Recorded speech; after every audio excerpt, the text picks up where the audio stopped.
નમસ્કાર દર્શક મિત્રો, મિસ્ટર ગુજરાત ન્યૂઝમાં આપનું સ્વાગત છે।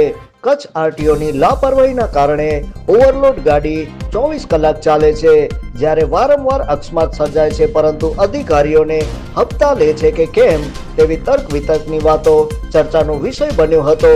કચ્છ જિલ્લામાં ઓવરલોડ ગાડી ભરેલી ટ્રક સરેઆમ દોડે છે, પરંતુ લાગતા વળગતા અધિકારીઓ આ ખાડા કાન શા માટે કરી રહ્યા છે? દરરોજ અકસ્માત સર્જાય છે, પરંતુ અધિકારીઓને પેટનું પાણી હલતું નથી।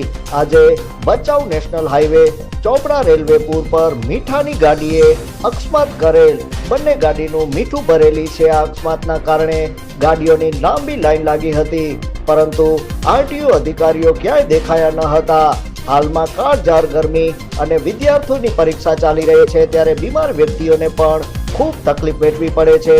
ટ્રાફિક જામ સર્જાયો હતો, ત્યારે ખમીરવંતી કચ્છની પ્રજા સહનશીલતા અને ધીરજ ખૂટી ગઈ હતી, ત્યારે ચૂંટાયેલા પ્રતિનિધિઓએ આ અકસ્માત અને ટ્રાફિક જામની સમસ્યા ઉકેલવા આગળ આવવું જોઈએ, જેથી આમ પ્રજાની સમસ્યાનો ઉકેલ આવી શકે। Report by Mahavirsinh B Rana.